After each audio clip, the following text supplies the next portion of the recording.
नमस्कार प्रिय दर्शकों, मैं हूं श्रोता डॉक्टर रवि गुप्ता। स्वागत करता हूं आज के मेरे बहुत ही खास कार्यक्रम।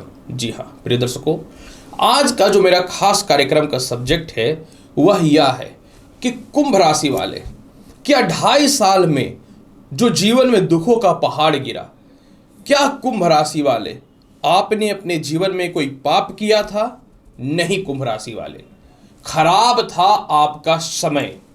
तो आज की जो मेरी वीडियो है इसी टॉपिक पे आधारित है और आज मैं आपको यह बताऊंगा कुंभ राशि वाले कि आज से 24 दिनों के बाद आपके जीवन में जो यह दुखों का पहाड़ गिरा था ना, इससे मिलेगी मुक्ति और जीवन में एक अलग आयाम प्रारंभ होगा।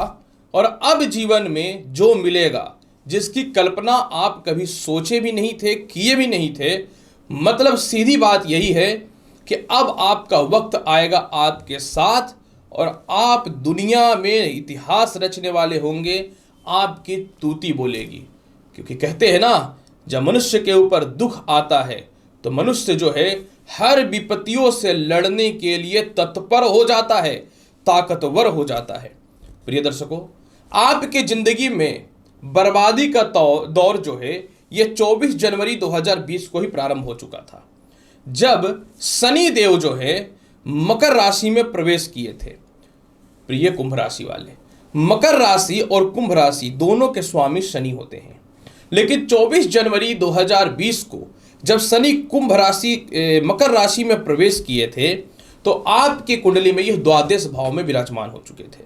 प्रिय दर्शकों, आपको यह जानकारी मैं अवश्य दे दूं कि मकर राशि और कुंभ राशि है तो शनि ही देव की राशि, लेकिन मकर राशि में शनि का प्रभाव बहुत ही क्रूर होता है, क्योंकि मकर राशि जो है यह पृथ्वी तात्विक राशि है और शनि देव जो है मकर राशि में सबसे ज्यादा इफेक्ट देने वाले ग्रह होते हैं, मतलब क्विक इफेक्ट देने वाले ग्रह होते हैं और ये ग्रहों में न्यायाधीश है। यही कारण है कि मकर राशि का शनि मनुष्य के जीवन में अस्थिरता की ओर लेकर के जाता है, क्योंकि शनि देव जो है मनुष्य के जीवन में दुखों का कारक है और वृद्ध अवस्था का ग्रह है, मतलब बूढ़े अवस्था का ग्रह है। और इंसान जब बूढ़ा होता है ना, तो मनुष्य हर चीजों को सीख जाता है। प्रिय कुंभ राशि वाले, 24 जनवरी 2020 को जैसे ही शनि मकर राशि में प्रवेश किए, उसके कुछ समय के बाद ही जो है, मतलब 23 सितंबर 2020 को राहु जो है वह कहां प्रवेश कर गए थे? वृषभ राशि में। और यह अपनी 9वीं दृष्टि से मकर राशि को देख करके शनि के बल को और ज्यादा प्रभावशाली और ज्यादा ताकतवर बना दिए। यही कारण है कि आपके जीवन में दुखों का पहाड़ टूट गया। मतलब जैसे ही कुंभ राशि वाले शनि देव प्रवेश किए मकर राशि में और कुछ समय के बाद ही इनके ऊपर राहु की दृष्टि पड़ गई, आपके जीवन में भूचाल मच गया।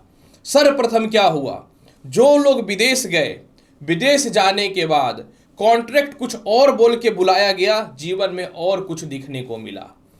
कर्जदार की स्थिति बन गए, अपने जीवन में व्यर्थ के केस मुकदमा में फंसने की स्थितियां बनती चली गई।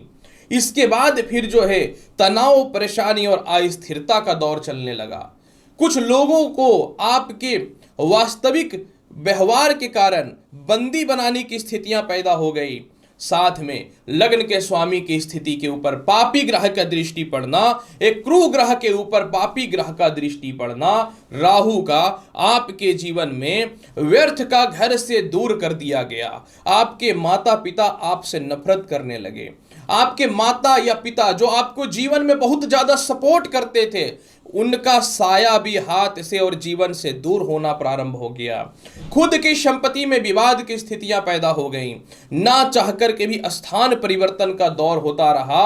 और साथ में सबसे महत्वपूर्ण बात मैं यह बताना चाहूं कि जो सबसे ज्यादा इंपॉर्टेंट होता है, मान सम्मान और इज्जत तक की भी समाप्ति होने लगी।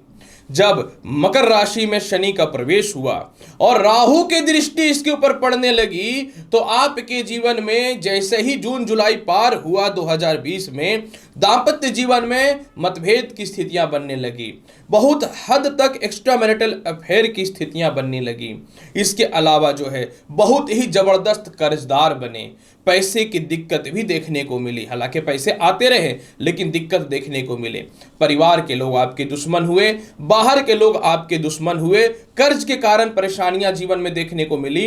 हालांकि इस मामले में कुछ साथ इसलिए मिला कि इतने बुरे वक्त में भी कुछ लोग ऐसे रहे जो आपके वेल विशर बन करके आपके सामने आए। लेकिन कोई आपके जीवन का ना ठेका ले सकता है और ना आपके जीवन को पूर्ण रूपेण पार कर सकता है। ये तो वक्त है कि बुरे वक्त में कभी न तो कभी किसी न तो किसी को कोई न तो कोई सपोर्ट तो कर ही देता है। इसके अलावा जैसे ही मकर राशि में प्रवेश हुए, आपके जीवन में नौकरी में समस्याएं उत्पन्न हुई। जो टेक्निकल फील्ड से रिलेटेड थे, जो प्रॉपर्टी से रिलेटेड थे, जो पेट्रोलियम पदार्थ के कामों से रिलेटेड थे, जो लोहे के काम से रिलेटेड थे, जो मेडिकल के काम से रिलेटेड थे, जो एग्रीकल्चर के काम से रिलेटेड थे, जो व्यक्ति अपने जीवन में बड़े बड़े सरकारी ठेका तक लेते थे, आप सभी की स्थितियां बिल्कुल तौर पे चौपट होने की स्थिति बन गई। और सबसे महत्वपूर्ण बात कि परिवार के लोगों से, मित्र के लोगों से धोखा मिला, और सच बताऊं सीनियर अधिकारियों से भी धोखा मिला, और शनि के बल को और ज्यादा बढ़ा दिया। आप समझिएगा, इस अशुभ प्रभाव को और ज्यादा बढ़ा दिया। कब, मैं बताता हूं।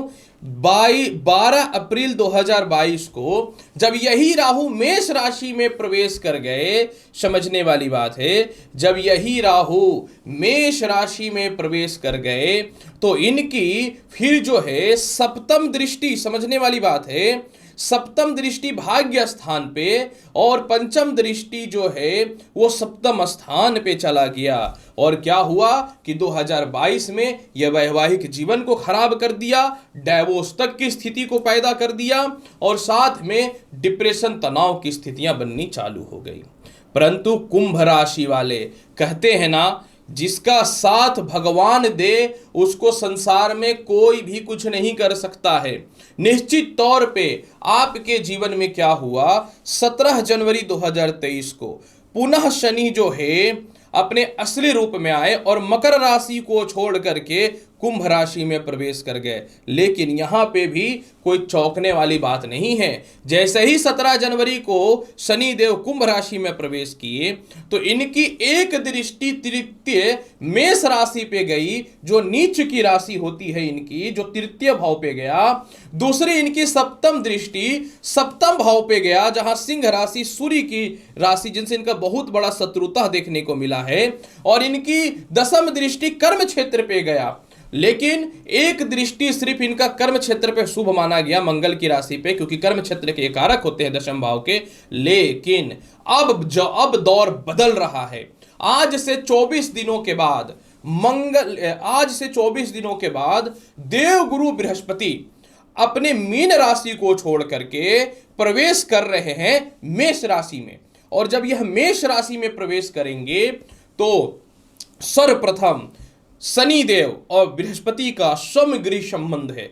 यानी इन दिनों 3 महीने से जो आपके जीवन में अस्थिरता, तनाव, डिप्रेशन, कॉन्फिडेंस में कमी, भाई बहनों से मतभेद, रिश्तेदारों से मतभेद, खानदानी प्रॉपर्टी से मतभेद, दाम्पत्य जीवन में मतभेद, संतान के स्वास्थ्य को लेकर के परेशानियां, और साथ में जो है समझ लीजिए कि इनकम का जो भट्ठा बैठा हुआ था, अब इसमें आएगा सुधार। अब आप बोलोगे ऐसा क्यों? क्योंकि जैसे ही 22 अप्रैल को देवगुरु बृहस्पति तृतीय भाव में आएंगे तो शनि के 2 फलों को यह कम करेंगे। और सबसे ज्यादा पावरफुल बात यह सुन लो आप कि शनि जो है अब आ चुके हैं अपने पावरफुल रूप में, क्योंकि ये प्रवेश कर गए हैं शतभिषा नक्षत्र में।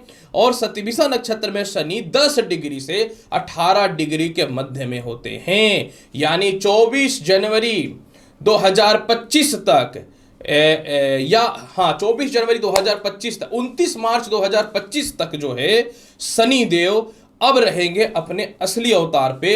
लेकिन इसका सबसे ज्यादा प्रभाव आपको देखने को मिलेगा 2024 मई तक, क्योंकि बृहस्पति शनि को अब बल बढ़ा देंगे। जैसे ही 22 अप्रैल 2023 2023 को बृहस्पति तृतीय भाव पे आएंगे और शनि देव जो है अपने पावरफुल अवतार पे आ चुके हैं। और गुड न्यूज भी सुन लीजिए, सबसे ज्यादा क्या है कि राहु जो है यह अक्टूबर 2023 को मेष राशि को छोड़ के मीन राशि में चला जाएगा। यानी फिर शनि और बृहस्पति आपकी जिंदगी को बदल देंगे कुंभ राशि वाले। यानी जैसे ही 22 अप्रैल का दौर चालू होगा, आपके जीवन में कॉन्फिडेंस बढ़ना चालू हो जाएगा, भौतिक सुख सुविधाओं में वृद्धि मिलनी चालू हो जाएंगी, खानदानी प्रॉपर्टी विवाद जो है वो समाप्त होगा, वह सेल हो जाएगा, पुराने दोस्तों का, मित्रों का, भाई बहनों से जो मतभेद चल रही थी वह ठीक हो जाएंगी, बड़ों का साथ मिलना चालू हो जाएगा, वैवाहिक जीवन की जो पूर्ण रूपेण कचड़ा हो चुका था लाइफ में, इसमें सुधार की स्थितियां बननी चालू हो जाएंगी। इसके अलावा कुंभ राशि वाले सप्तमेश भाव पे इनका दृष्टि पड़ने का मतलब यह है कि व्यापार में सुधार होगा, मन चाहे नौकरी में बदलाव के बेहतर ऑप्शन मिलने लगेंगे, भाग्य स्थान को देखने के कारण बृहस्पति और शनि के बल को बढ़ाने के कारण जो है समझ लीजिए कि आपके जीवन में प्रमोशन, पदोन्नति, विदेश जाने के योग बनने चालू हो जाएंगे, पिता के स्वास्थ्य में सुधार होगा, पिता से लाभ की संभावनाएं बननी चालू हो जाएंगी, धार्मिक यात्राएं जो आप 2.5-3 साल में नहीं कर पाए क्योंकि मरता क्या ना करता वाला हाल चल रहा था, धार्मिक यात्राएं या कहीं घूमना तो बहुत दूर की बात है, अब अपने जीवन में घूमने फिरने का कार्यक्रम प्रारंभ आप कर देने वाले रहेंगे। जो कर्ज हुआ, जो डिप्रेशन हुआ, जो तनाव हुआ, इससे बचना चालू कर देंगे और आत्मविश्वास लौट जाएगा। वैवाहिक जीवन में जबरदस्त सुधार के अलावा विवाह के बहुत ही अच्छे अच्छे रिश्ते आने चालू हो जाएंगे। और जो व्यर्थ का स्थान परिवर्तन हुआ, व्यर्थ का जो भाग दौड़ हुआ, जो जीवन में निर्णय नहीं ले पाते थे कि क्या करें, इसमें विशेष सुधार के अवसर मिलने चालू हो जाएंगे कुंभ राशि वाले। यही नहीं, कुंभ राशि वाले 22 अप्रैल 2023 से आपके जीवन में जिन जिन लोगों का हाथ छूट गया था वह ठीक हो जाएगा। ना चाह करके भी आप किसी को पसंद करते थे लेकिन विवाह नहीं हो पा रहा था, उसमें सुधार होना चालू हो जाएगा। ना चाह करके भी विदेश जाने की संभावना ही नहीं पूर्ण हो पा रही थी शिक्षा ग्रहण हेतु, इसमें सुधार हो जाएगा। जीवन साथी और आपके मध्य में सामंजस्य बैठने चालू हो जाएंगे। अविश्वासिता या फिर एक दूसरे के मध्य में जो शक की भावनाएं पैदा हुई थी, इसमें सुधार की संभावनाएं बननी चालू हो जाएंगी और इंडिपेंडेंट बनेंगे और पैसे जो आपके मोटे आने थे वह भी आ जाएगा। यानी कुंभ राशि वाले ऐसे तो 29 मार्च 2025 तक यह समय रहेगा, लेकिन मई 2024 तक इसका प्रभाव इतना ज्यादा रहेगा कि अब आपके दुख के दिन जा रहे हैं। इसलिए आपने कोई पाप नहीं किया था, समय खराब था और अब यह समय भी ठीक होने वाला है और आप अपने जीवन में जो 2.5 वर्षों में जो दुख देखे हैं उससे भी मुक्ति मिलने वाला है। इसके प्रभाव को बेहतर बनाने के लिए अभी से ही हाथ में एक राइट हैंड में एक पीला धागा बांध लीजिए और लेफ्ट हैंड में एक ब्लैक धागा बांध लीजिए, काला धागा बांध लीजिए। प्रत्येक दिन भगवान विष्णु को आप चरणों में जो है पीला चंदन चढ़ाना चालू कर दीजिए। शनिवार के दिन गरीबों को जो है अपने हाथों से कुछ भी शाम के समय भोजन कराना प्रारंभ कर दीजिए। और सबसे महत्वपूर्ण बात, थोड़ा सा क्रोध पे नियंत्रण करना है। और एक बात जो सबसे ज्यादा महत्वपूर्ण है, इस 2.5 साल में अपने जीवन में बहुत कुछ सीखा है आपने, तो पुनः जो जो आपको धोखा दिया है उनसे रिश्ता जोड़ने से पहले या विश्वास करने से पहले 100 टाइम्स यानी 100 बार सोच लीजिएगा, क्योंकि मैं कोई भी वीडियो बिना तथ्य के आधार पे नहीं बनाता हूं। तो प्रिय कुंभ राशि वाले, आज की जो यह जानकारी थी उम्मीद करता हूं कि बताई गई बहुत अच्छी लगी होगी आपको। मिलता हूं अगली वीडियो में और महत्वपूर्ण और ज्ञानवर्धक जानकारी के साथ। तब तक के लिए नमस्कार, अच्छे से रहिए, धन्यवाद।